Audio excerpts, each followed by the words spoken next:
Allah sebagai Rabbku, Islam sebagai agamaku, dan Muhammad SAW sebagai Nabi. Maka Allah Subhanahu wa Ta'ala akan meridhoi kita kelak pada hari kiamat.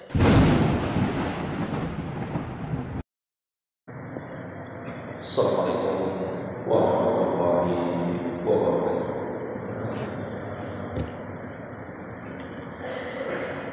Alhamdulillah wassalatu wassalamu ala Rasulillah wa ala alihi wa sahbihi wa mawalah wa la hawla wa la quwwata illa billahi wa ba'd.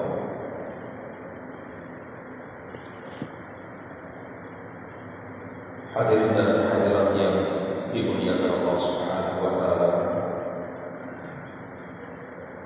alhamdulillah di pagi ini kembali kita bisa duduk untuk bertawaf ilmi. Biasa kita mengkaji tafsir dari surah-surah pendek dalam juz lama, tetapi pagi ini mungkin biar tidak bosan kita membahas kajian tematik berhubung kita masih berada di bulan Rabiul Awal. Secara bulan memang tidak ada keistimewaan lain dengan bulan-bulan Huruf, Dzulqa'dah, Dzulhijjah, Muharram ataupun Rajab. Begitu juga Ramadan. Tapi di bulan Rabiul Awal ini banyak sejarah, terutama sejarah Nabi kita Muhammad sallallahu alaihi wasallam. Mulai daripada lahirnya beliau, kemudian hijrahnya beliau, sampai wafatnya beliau, itu semua terjadi di bulan Rabiul Awal. Artinya bulan ini adalah bulan sejarah. Ma'asyiral muslimin wal muslimat rahimani wa rahimakumullah. Maka pagi ini kita akan menyegarkan kembali ingatan kita tentang sejarahnya. Mudah-mudahan 1 jam ke depan atau mungkin kurang, kita akan mempersingkat tentang pengetahuan sejarah kita.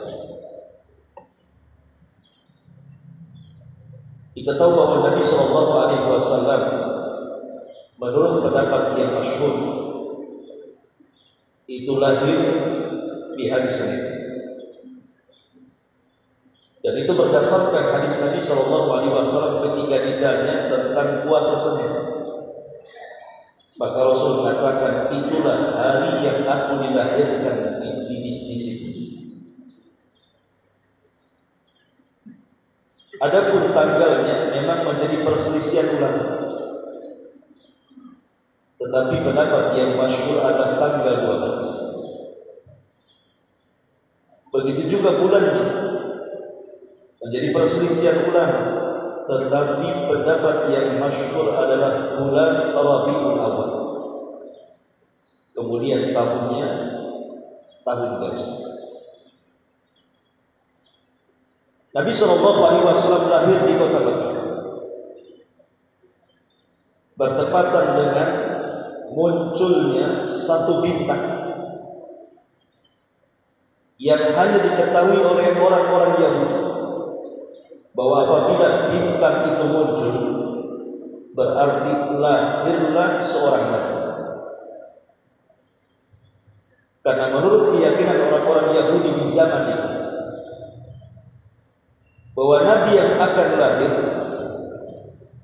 harusnya adalah keturunan mereka dari Bani Ismail, dari Bani Israel. Makanya mereka kemudian berbondong-bondong datang dari mana-mana tinggal di kota Madinah. Tapi ketika bintang itu muncul yang disebut dengan bintang Ahmad, rupanya tidak ada satupun wanita Yahudi di malam itu yang melahirkan anak laki-laki. Justru yang lahir adalah bangsa Arab dari keturunan Ismail. Itulah Nabi kita Muhammad sallallahu alaihi wasallam. Nah, ketika kemudian orang-orang Yahudi di zaman itu tahu bahwa yang lahir bukan Nabi mereka dari keturunan Bani Israel, maka para pendeta dan padri mereka merasa kecewa. Kemudian mereka mengatakan, qad dhahabat nubuwwatu Bani Israel. Telah hilang kenabian Bani Israel dan berpindah kepada Bani Ismail. Karena turunan Nabi kita ini kalau diurut ke atas sampai kepada Nabi Ismail putra Ibrahim. Adapun Nabi Shallallahu Alaihi Wasallam sendiri disusui oleh 3 wanita mulia. Pertama ibundanya Khadijah Aminah bintu Wahb. Kemudian yang kedua budaknya Abu Lahab namanya Suwaibah. Dan yang ketiga Halimah Sa'diyah dari kabilah Sa'd. Nabi Shallallahu Alaihi Wasallam terlahir yatim. Dan itu disyaratkan dalam Al-Quran, wa wajadaka yatiman fa'awa. Dan Allah dapati engkau wahai Muhammad dalam kondisi yatim, tapi Allah Subhanahu wa taala terus menjaga. Disebutkan dalam sejarah bahwa ayahanda Nabi sallallahu alaihi wasallam Abdullah, ketika dia hendak berniaga ke Syam, mampir di kota Madinah. Lah karena ketika itu Madinah sangat terkenal dengan wabah ganas, maka dia pun terkena wabah. Kemudian sakit dan meninggal.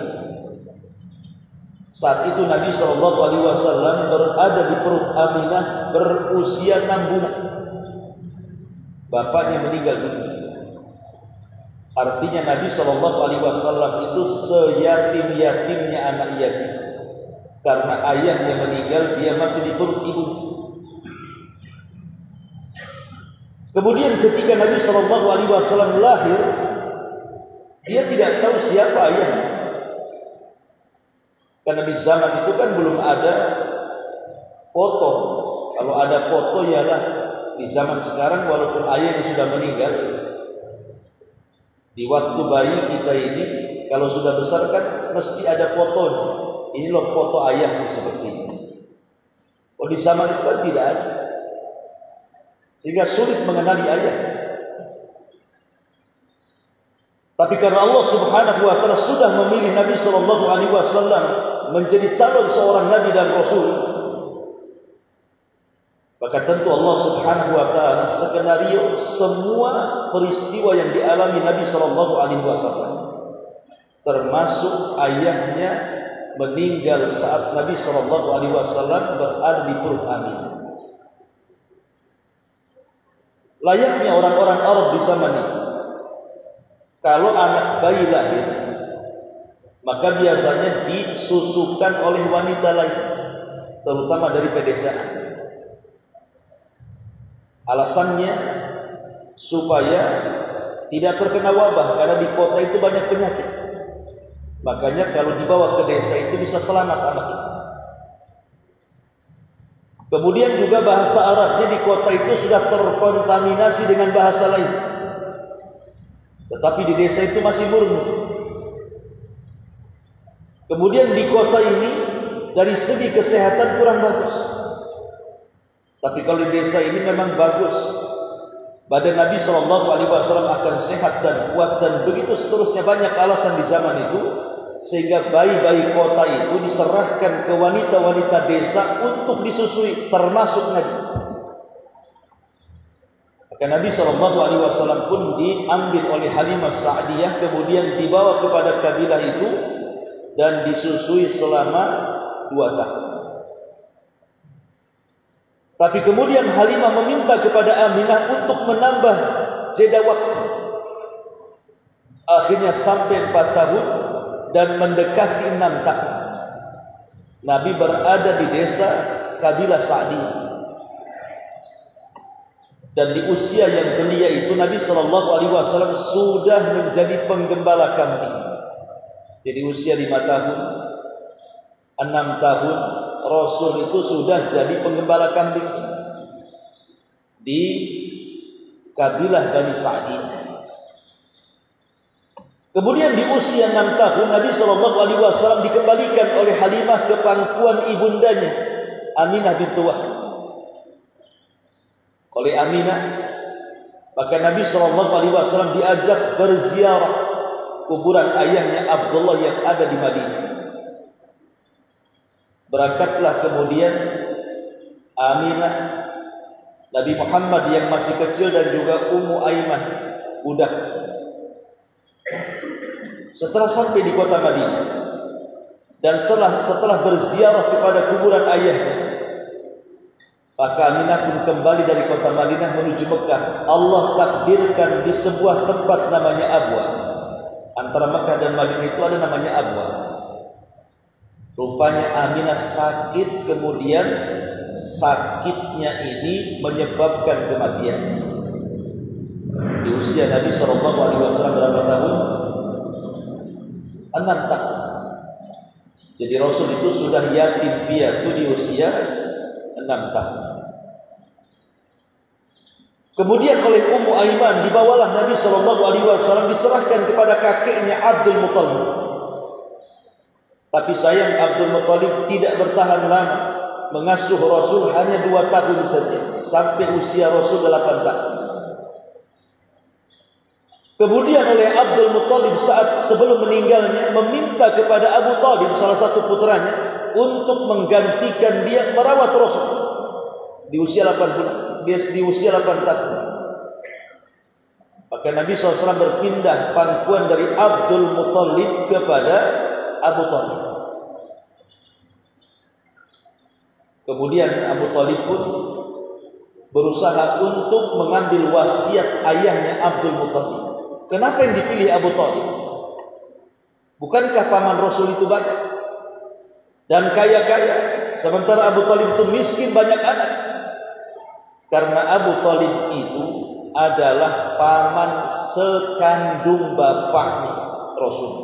Jadi Abdullah dengan Abu Talib itu saudara kandung.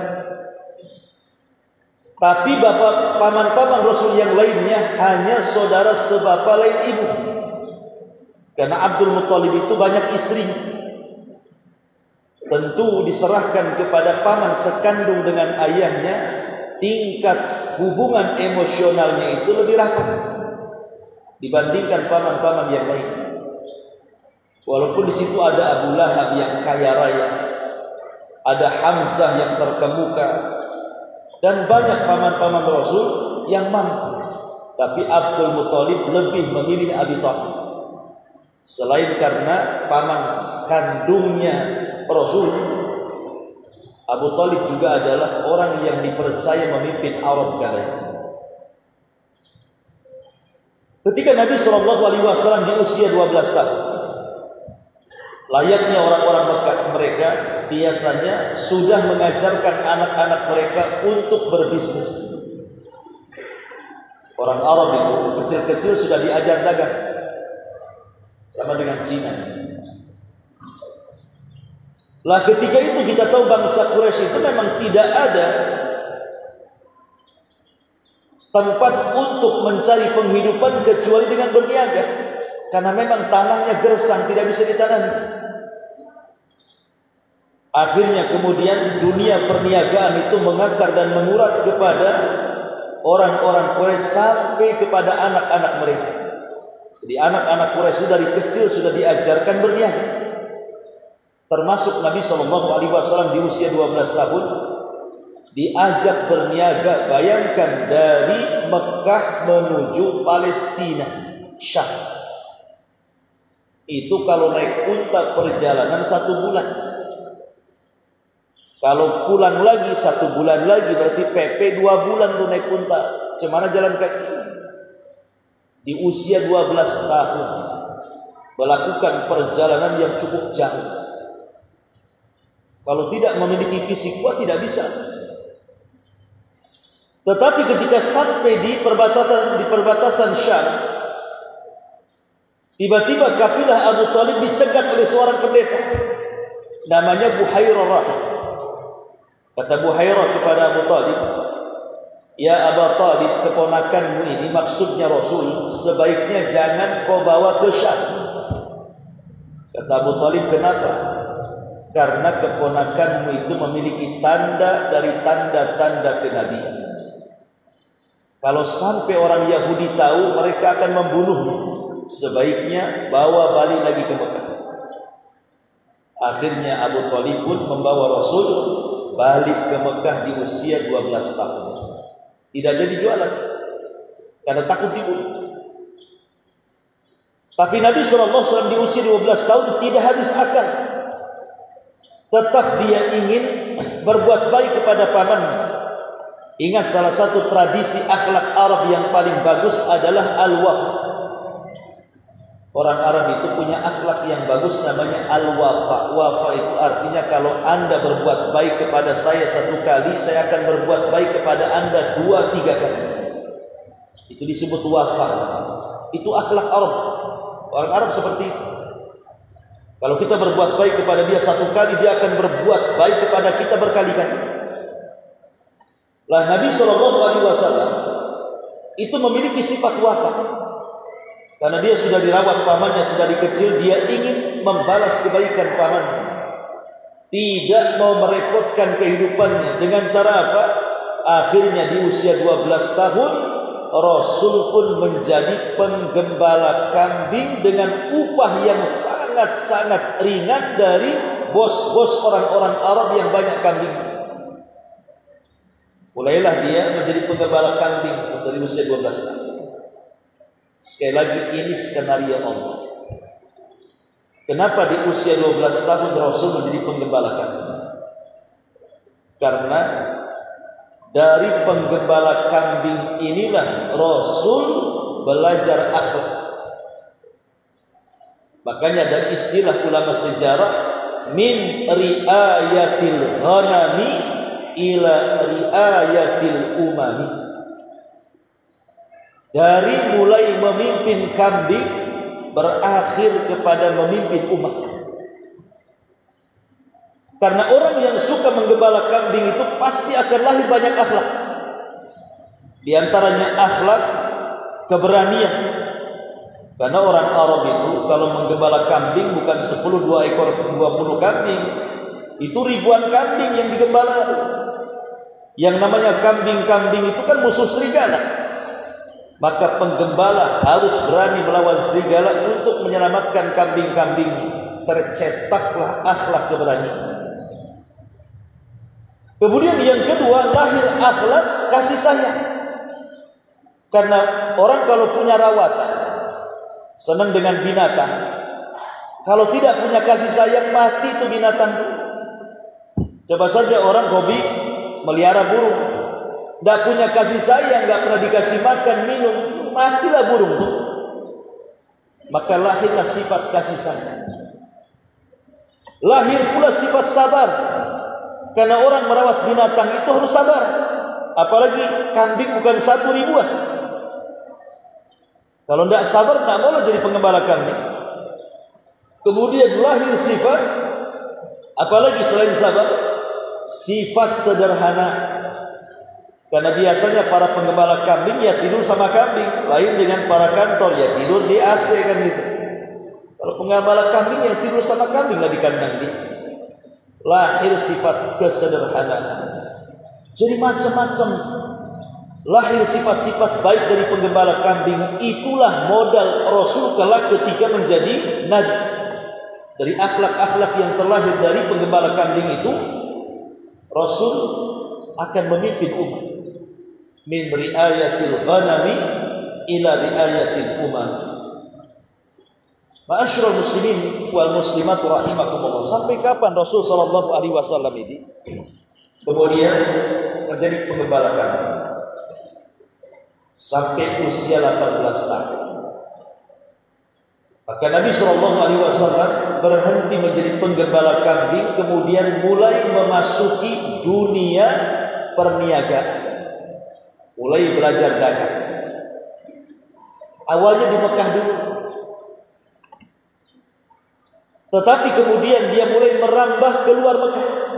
Sudah berani berangkat ke Yaman, sudah berani berangkat ke Syam, sampai akhirnya dia dikenal oleh bos-bos Mekah tentang kejujuran dan juga amanah.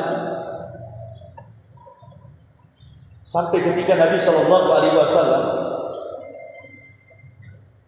di usia 20 tahun lebih dan sudah terkenal suka membawa barang orang untuk didagangkan ke negeri-negeri seberang. Akhirnya kedengaran oleh seorang wanita. Wanita ini memang pembisnis, orang paling kaya di Arab di zaman itu.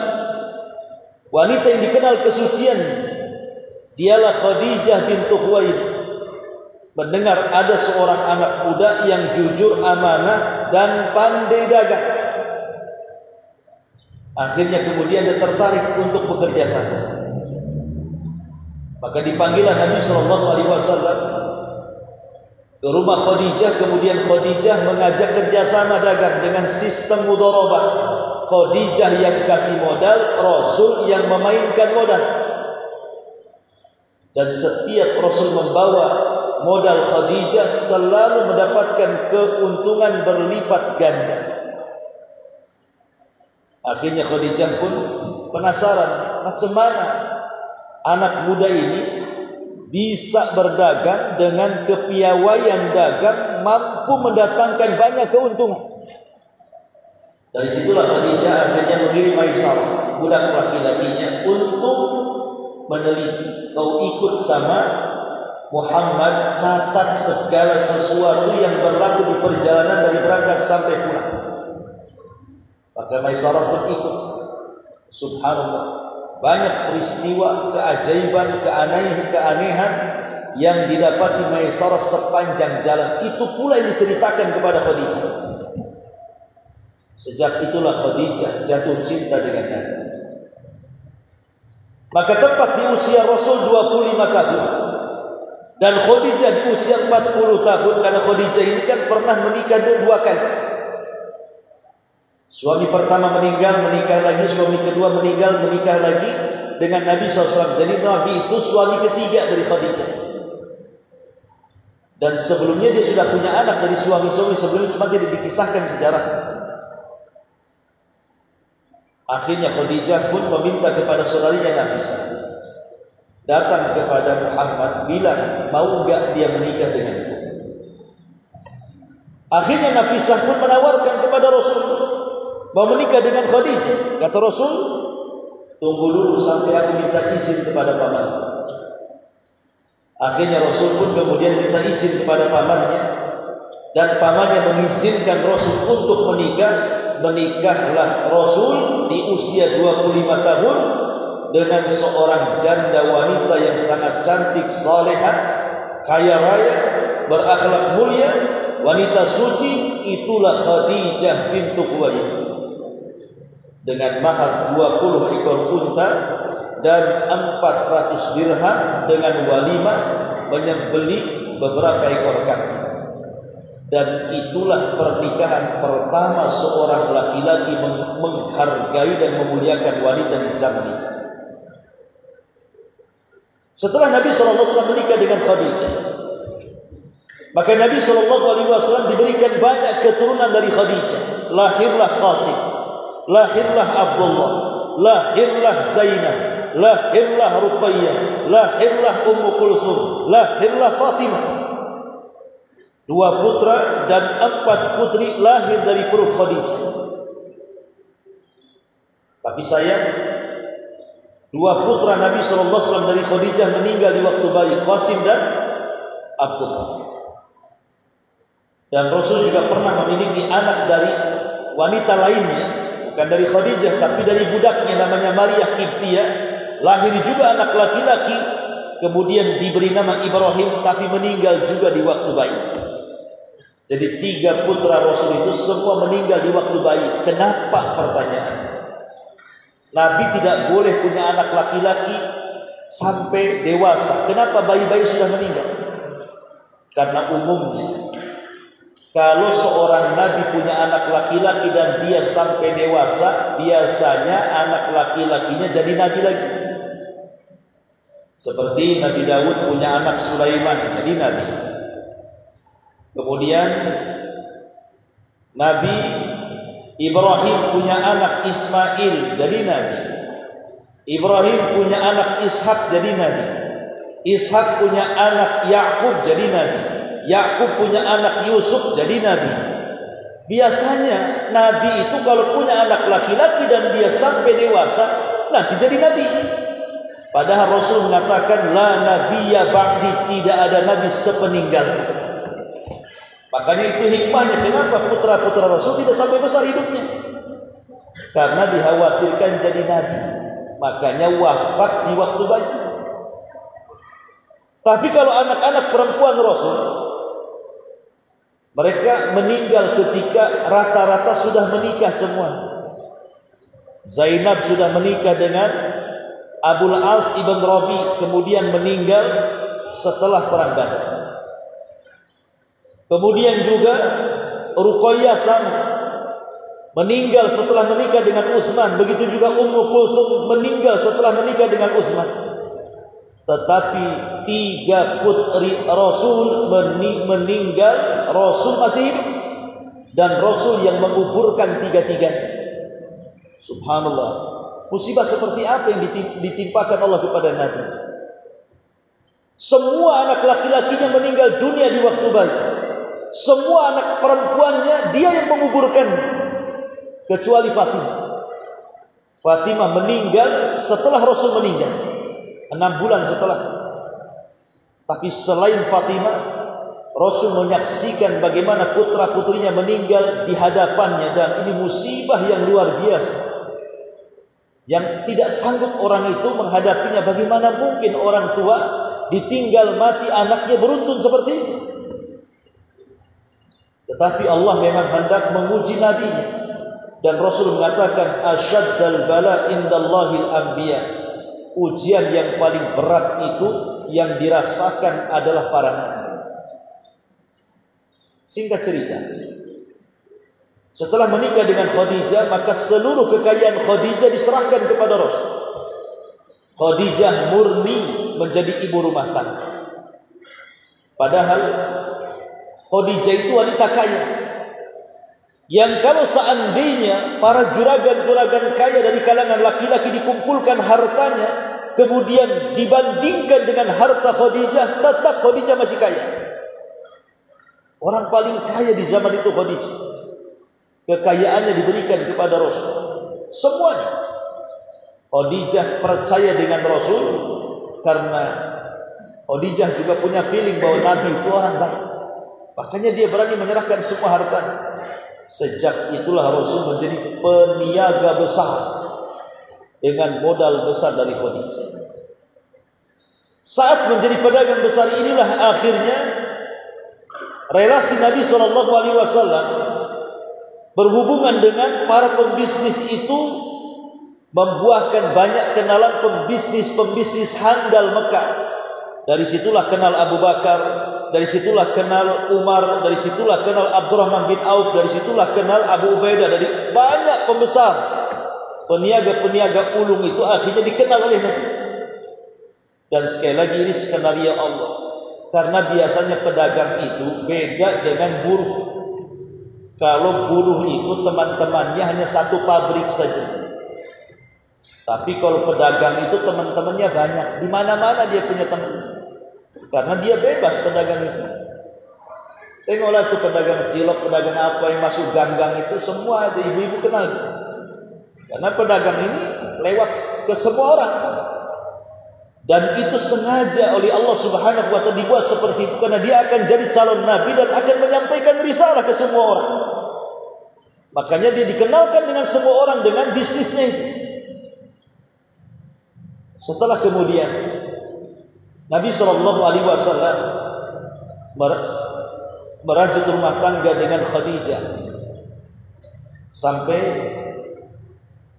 di usia Rasul 37 tahun. Rasul sudah mulai capek, bosan berbisnis itu karena sudah kaya.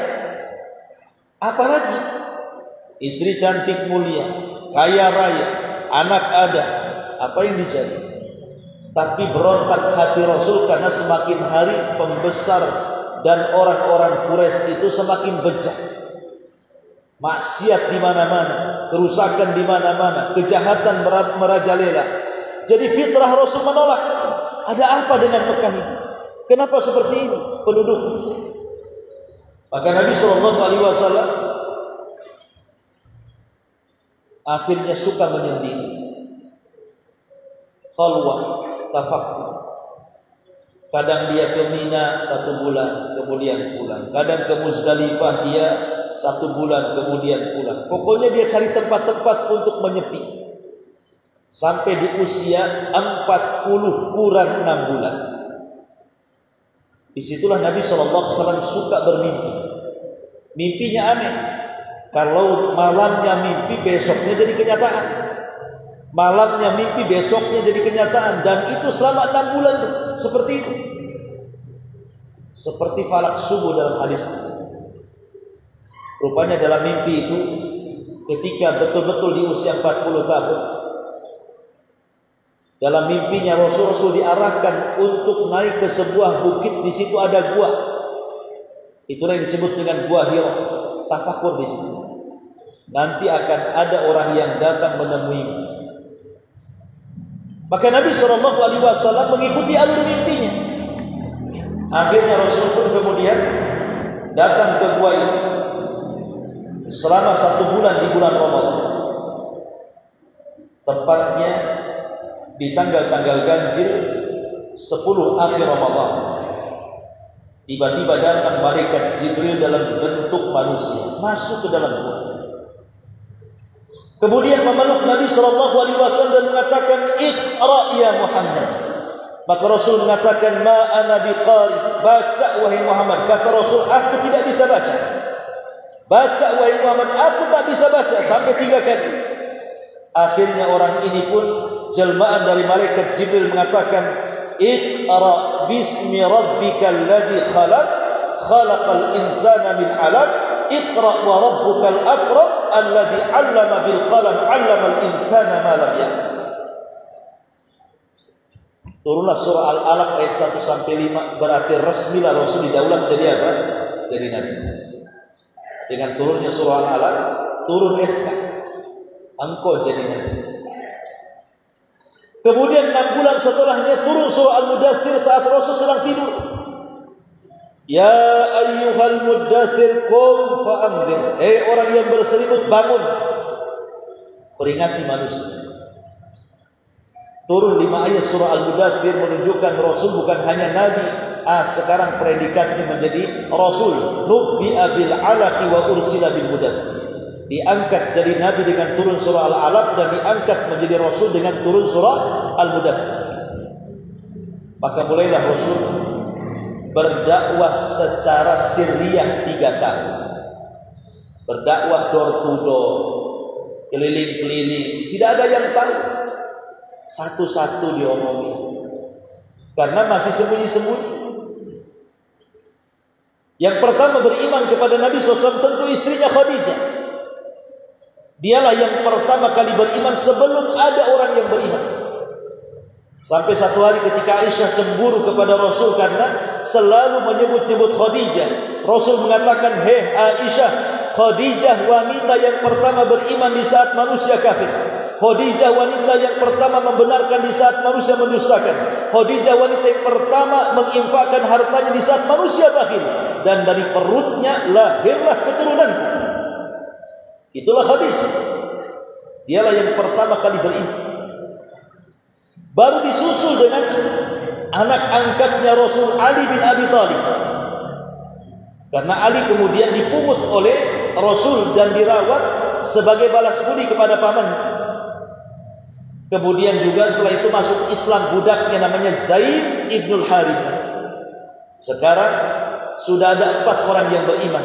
Rasul, Khadijah, Ali, dan Zaid. Dan semua berada dalam rumah Nabi. Kemudian dari situ mulai berdakwah keluar dengan sembunyi-sembunyi. Dapat Abu Bakar. Masuk Islam. Dari tangan Abu Bakar inilah satu persatu Utsman bin Affan masuk Islam, Abu Ubaidah masuk Islam, Abdurrahman bin Auf masuk Islam, Utsman bin Maz'un masuk Islam, Abu Ubaidah bin Jarrah masuk Islam. Banyak sahabat di tangan Abu Bakar masuk Islam. Lah selama 3 tahun Rasulullah SAW membuka markas dakwah di rumah Arqam bi Abi Arqam yang ada di Bukit Safa.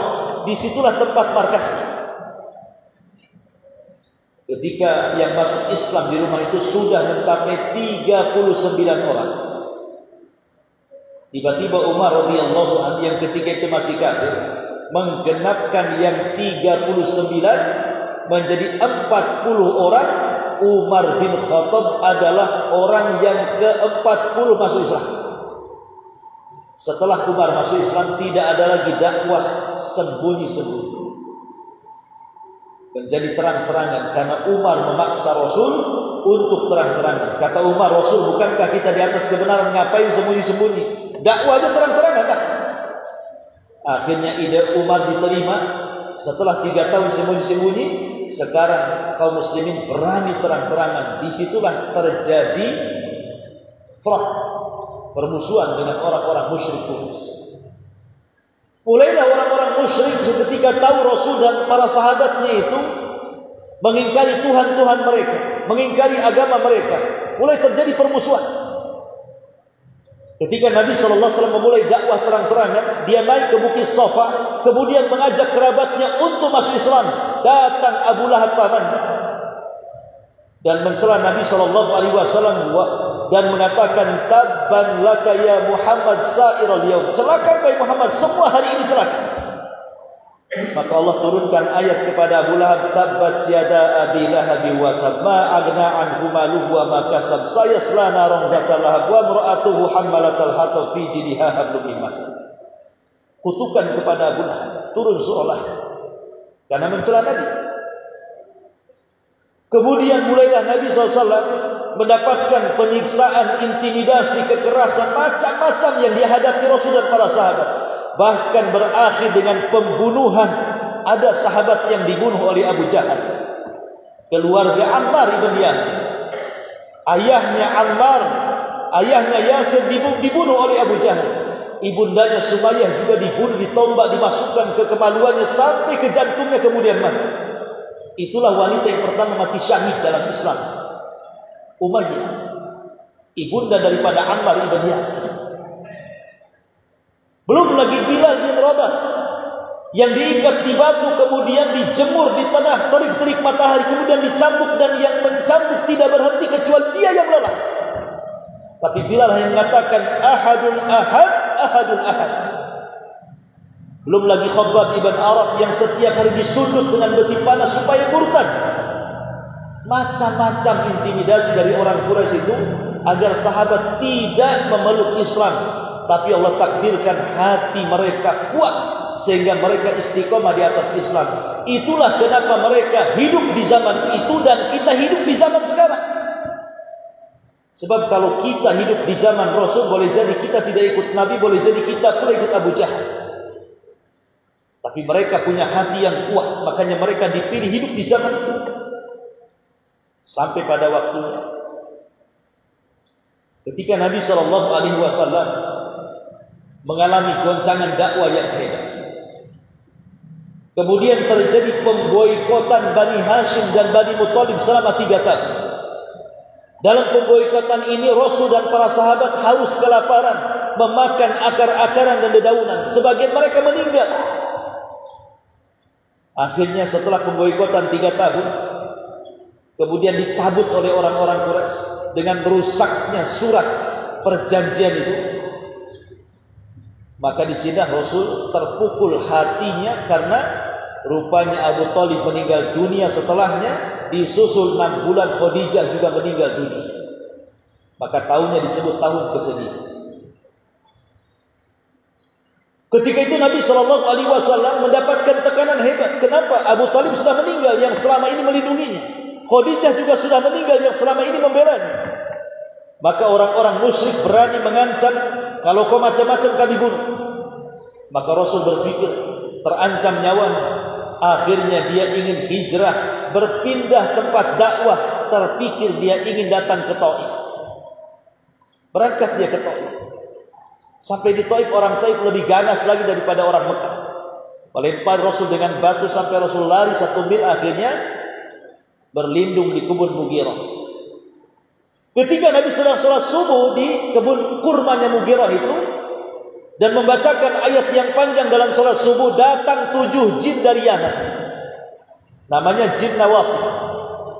Ketika mendengar Nabi SAW membacakan ayat Al-Quran, jin-jin ini masuk Islam. Disitulah turun surah jin. Qul uhiya ilayya annahu istama'a nafarun minal jinni faqalu inna sami'na qur'anan ajab. Seolah-olah enggak apa-apa wahai Muhammad, bangsa manusia tidak beriman, bangsa gaib beriman sama kamu. Dari 7 jin ini akhirnya berdakwah ke jin-jin yang lainnya, ribuan jin masuk Islam.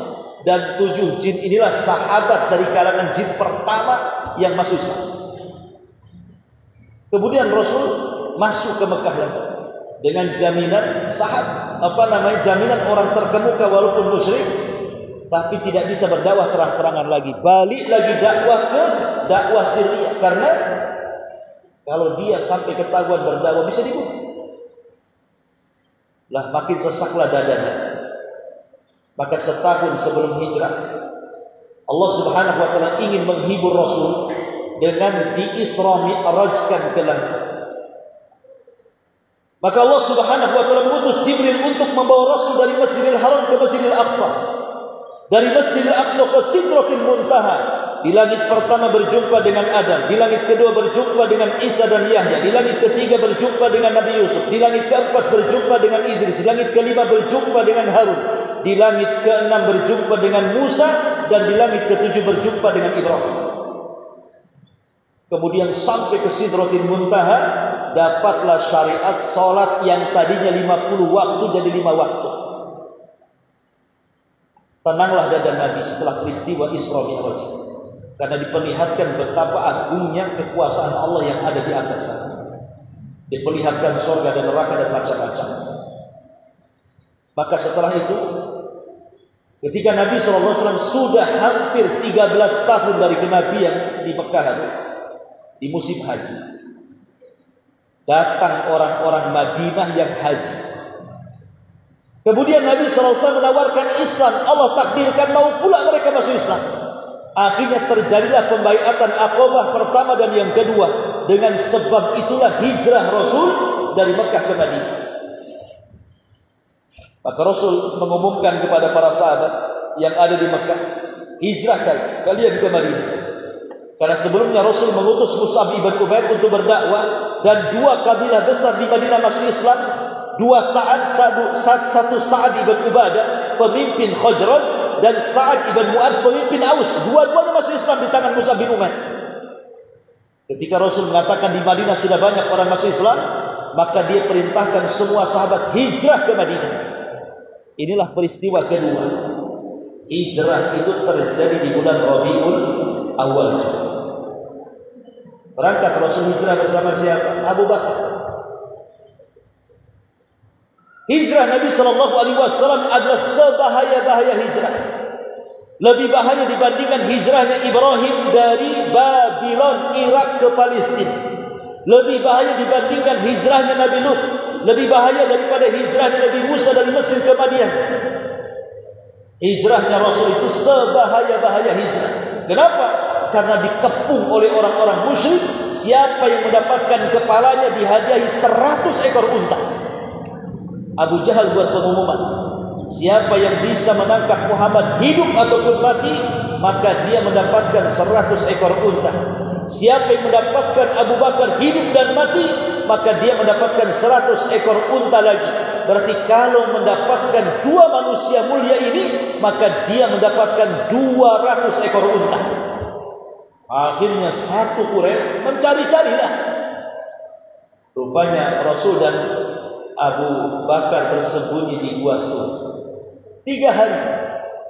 Mereka tidak nyangka Rasul belum keluar Mekah. Mereka kira Rasul sudah sampai di Madinah. Dan itu taktik trik Rasul SAW untuk mengelabui orang-orang musyrik. Selama 3 hari di Gua Sur itu, Maka yang terlibat di sini anak-anak muda dari anak-anak Abu Bakar Siddiq radhiyallahu anhu. Anak putrinya Abu Bakar namanya Asma setiap hari bawa makan. Anak putranya Abu Bakar Abdurrahman ibn Abi Bakar setiap hari menjadi informan, menginformasikan kondisi-kondisi terkini. Kemudian Abdullah ibn Uraikid yang merupakan budaknya Abu Bakar disuruh menggembala kambing supaya kalau ada musuh masuk dia ngasih sinyal dan orang-orang dan Rasul dan Abu Bakar yang ada di gua tahu bahwa musuh ada kan. Subhanallah, seolah-olah hijrah ini milik Abu Bakar karena yang terlibat semua keluarga Abu Bakar.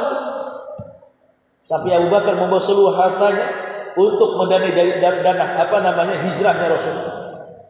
Setelah 3 hari di gua maka Rasul melanjutkan perjalanan. Akhirnya sampailah di kota Nabi Madinah Munawwarah. Disambut dengan para sahabat. Pertama kali Nabi SAW sampai di kota Madinah, Nabi membuat masjid. Dan masjid yang pertama dibangun Rasul namanya Quba. Kemudian setelah membangun masjid Quba, Rasul ke kota, maka dibangunlah Masjid Nabawi. Jadi Masjid Nabawi itu masjid kedua yang dibangun Rasul setelah Masjid Quba. Anda yang umrah tahulah. Ini Masjid Quba nanti diajak tur biasa. Dari Masjid Nabawi ini, maka Rasulullah SAW berusaha mempersaudarakan orang-orang Muhajirin dan Ansar. Muhajirin dari Mekah, Ansar dari Madinah, dipersaudarakan supaya jangan ada cekcok. Maka Nabi SAW setelah kemudian menetap di kota Madinah, musuhnya beda pula. Kalau di Mekah musuhnya orang musyrik, kalau di Madinah musuhnya orang Yahudi. Mulailah Rasul bersitegang dengan orang-orang Yahudi. Karena yang menguasai ekonomi Madinah itu Yahudi. Yahudi itu punya pasar namanya pasar Bani Kunaiko. Maka Nabi berusaha berpikir bagaimana caranya menghancurkan pasarnya orang Yahudi. Karena banyak kecurangan di pasar itu. Sehingga turun surah Wailun lil mutaffifin. Alladzina idza qalu 'alan nasi yastawfun wa idza kaluhum aw wazanuhum yuhsirun. Celaka orang-orang yang suka mengurang-urang timbangan itu. Kalau jadi penjual dia kurang-kurang timbangan.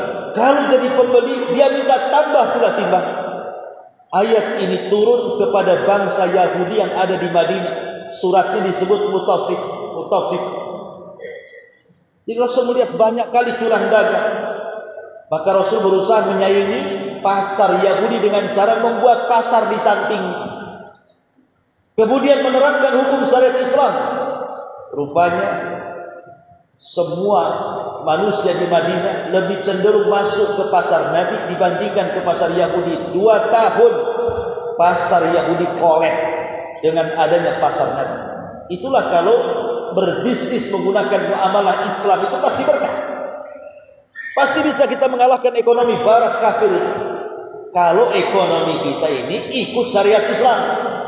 Tapi kalau ekonomi kita ikut barat, main riba, main horor, main zalim, main macam-macam, sama aja kalau begitu. Dia terus 2 tahun bisa menumbangkan pasar Yahudi. Mulailah kemudian Yahudi berkhianat satu-satu. Maka akhirnya satu-satu pula Rasul memerangi mereka. Sampai selama Rasul di Madinah 10 tahun 4 kali perang melawan Yahudi dan 4-4-nya menang. Pertama melawan Bani Kunaiko, akhirnya diusir. Kedua melawan Bani Nadir. Kemudian yang ketiga melawan Bani Quraidah. Yang terakhir melawan Yahudi Khaybar. Yang perangnya disebut perang Khaybar. Ketika terakhir memerangi Yahudi di Khaybar, maka orang Yahudi tidak boleh lagi tinggal di Madinah saat itu. Diusir semua ke Syam. Dan sampai hari ini 2 tanah haram Mekah dan Madinah tidak boleh ada orang kafir masuk di sana kecuali ada kepentingan yang mendesak. Kalau tidak ada kepentingan, jalan-jalan dilarang. Masyarul muslimin yang dimuliakan Allah Azza wa Jalla. Kemudian setelah Nabi SAW pun mengalami rong-rongan dakwah dari orang Yahudi di satu sisi. Di sisi lain orang-orang musyrik Mekah masih ganggu juga. Makanya akhirnya terjadi perang Badar dan Allah menangkan. Tapi ketika perang Uhud, Rasul pula dikalahkan. Begitulah manusia, terkadang menang, terkadang kalah. Wa tilkal ayyam nudawiluha bainan nas. Hari-hari itu kan kadang-kadang diputarkan. Tapi peperangan Rasul kebanyakan menang dibandingkan kalah. Ma'asyiral muslimin wal muslimat rahimani wa rahmakumullah. Ada sekitar 27 peperangan yang dialami Nabi SAW sepanjang Rasul di kota Madinah, sampai ketika 10 Hijriah. Maka Nabi SAW mengumumkan untuk melakukan Hajjatul Wada, haji perpisahan. Berangkat Rasul ke Mekah bersama para sahabat. Yang sebelumnya Rasul umroh 3 kali. Kemudian dengan haji wada ditambah sehingga umroh Rasul itu 4 kali seumur hidup. Kemudian Hajjatul Wada melibatkan semua kaum muslimin. Itu pun setelah Mekah dikalahkan dalam Fathu Mekah. Baru Rasul berani mengajak kaum muslimin dari mana penjuru untuk haji. Dan itulah haji pertama dan haji terakhir Nabi. Setelah Hajjatul Wada, kemudian Nabi SAW pulang ke Madinah. 7 hari sebelum wafat, Nabi mengunjungi para syuhada Uhud. Kemudian mengucapkan, Assalamualaikum ya syuhada Uhud. Inna bikumul lahiqun nas'alullaha wa lakumul afiyah. Keselamatan bagi kalian wahai para syuhada Uhud. Semoga Allah memaafkan dosa kami dan kami pun akan menyusul kalian. Seolah-olah Rasul mengajak para sahabat untuk ziarah ke kuburan syuhada Uhud itu. Rasul ingin menjelaskan bahwa para syuhada itulah yang sangat berjasa kepada kita. Kalau bukan karena Allah kemudian mereka, tentu kita tidak seperti itu. Maka Rasul mengenang jasa mereka. Jas merah, jangan pernah lupakan sejarah. Makanya Rasul kemudian setelah ziarah kuburan Uhud, Rasul pulang. Di tengah jalan Rasul menangis. Kemudian Nabi SAW mengatakan, Ashfaqtu li ikhwan. Aku sangat rindu dengan teman-teman. Kata sahabat, awalasna ikhwanuka ya Rasul. Rasul, kami kan sahabat-sahabat. Maka Rasul mengatakan, lastum ashabi, kalian bukan lastum sahibi, kalian bukan temanku. Antum ashabi, kalian itu sahabatku. Lalu apa yang dimaksud teman dan apa bedanya dengan sahabat? Maka Rasul mengatakan, adapun yang dimaksud teman adalah sebuah kaum yang datang sepeninggalku, tidak pernah melihatku, tapi mereka mau beriman kepadaku. Itulah kita. Dirindukan Nabi SAW sebelum wafat. Maka akhirnya 3 hari sebelum wafatnya Rasul sakit parah, kemudian dirawat di rumah Maimunah. Kemudian selama di rumah Maimunah, Rasul mengatakan kepada istri-istrinya, izinkan aku dirawat di rumah Aisyah. Akhirnya dibawalah ke rumah Aisyah. Kenapa di rumah Aisyah? Kan disitulah turun wahyu. Disitulah Jibril selalu turun dan tidak turun di kamar-kamar istri-istri yang lain. Makanya Rasul memilih di kamar Aisyah. Kemudian ketika para sahabat tahu Rasul sedang sakit parah, mereka berdatangan berjubel di Masjid Nabawi. Suara mereka sampai masuk ke rumah Nabi. Kata Rasul kepada Aisyah, suara apa ini wahai Aisyah? Maka Aisyah mengatakan, ya Rasulullah, yakhafuna 'alaika, mereka sangat mengkhawatirkan dirimu. Kalau begitu panggil Fadl dan Abbas, gotong aku ingin melihat mereka. Maka Rasul pun digotong oleh Fadl dan Ali, kemudian berkhutbah, dan itulah khutbah terakhir dan tidak pernah khutbah lagi selamanya. Kemudian setelah khutbah, Nabi SAW kembali istirahat. Mulai sakitnya memarah karena racun yang pernah dimakan di Khaybar yang disuguhkan oleh wanita Yahudi Zainab bintul Haris setelah 4 tahun baru terasa oleh Nabi. Itulah yang menyebabkan sakitnya Nabi dan mengakibatkan kematiannya Nabi. Akhirnya Nabi pun demam sangat luar biasa. Sampai Abdullah bin Mas'ud mengatakan, ya Rasulullah, apakah engkau merasakan demam lebih daripada kami karena engkau diberikan pahala 2 kali? Kata Rasul, ya. Kemudian saat sakitnya masuk Abdurrahman putra Abu Bakar membawa siwak. Rasul seolah-olah pengen siwak karena Rasul tak bisa ngomong lagi. Maka Aisyah paham. Kemudian diambillah siwak saudara kandungnya Abdullah itu, kemudian dikunyah pelan-pelan, kemudian diserahkan kepada Rasul. Kemudian Rasul bersiwak, dan itulah siwak terakhir Rasul. Kata Aisyah, aku tidak pernah Rasul bersiwak seindah itu. Kemudian masuk putrinya Fatimah, dibisikkan dia tertawa, dibisikkan dia menangis. Kata Aisyah, macam mana orang ini terkadang tertawa, terkadang menangis. Maka setelah wafatnya Rasulullah, Fatimah ditanya, Fatimah, waktu Rasul sakit dia membisikkan kau tertawa, dibisikkan kedua kali dia kau menangis, apa maksudnya? Kata Fatimah, ketika Rasul membisikkan pertama tertawa karena aku senang, Rasul mengatakan aku akan menjadi pemimpin para wanita di surga. Adapun ketika bisikan yang kedua aku menangis karena Rasul memberitahu bahwa dia sebentar lagi akan meninggal dunia dan engkau yang akan menyusul. Makanya 6 bulan setelah Rasul meninggal, Fatimah ikut menyusul meninggal. Lah Nabi SAW akhirnya kemudian meminta istri-istrinya untuk keluar dari kamar itu. Biarkan aku dengan Aisyah. Setelah istri-istrinya keluar, tiba-tiba pintu diketuk, rupanya malaikat Jibril dan malaikat maut. Assalamualaikum ya Muhammad. Kata Rasulullah, waalaikumsalam ya Jibril wa rahmatullahi wa barakatuh. Silakan masuk. Kata Jibril, aku membawa malakul maut. Tetapi aku memberikan pilihan kepadamu dari Allah Subhanahu wa ta'ala.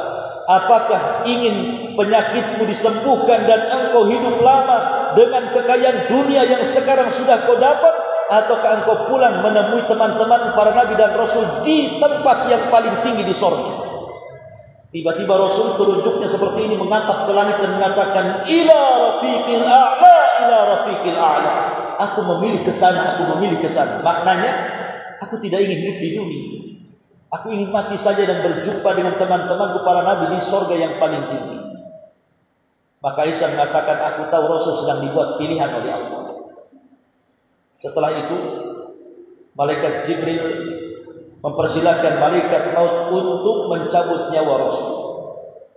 Maka malaikat maut mendekat Rasul dan mengatakan, ya ayyatuhan nafs at-tayyibah, wahai jiwa yang tenang, ruh Muhammad ibn Abdillah, ruhnya Muhammad ibn Abdillah, ukhruji, keluar ila radiyatan mardiyah, kepada keridhaan Allah Subhanahu wa ta'ala. Maka tepat di hari Senin tanggal 12 bulan Rabiul Awal tahun 11 Hijriah, Rasul meninggal dunia. Itulah wafatnya terjadi di bulan Rabiul Awal. Lahir, hijrah, wafat, semua terjadi di bulan Rabiul Awal. Subhanallah wa bihamdika, asyhadu an la ilaha illa anta, astaghfiruka wa atubu ilaik. Allahu ta'ala alam. Assalamualaikum warahmatullahi wabarakatuh.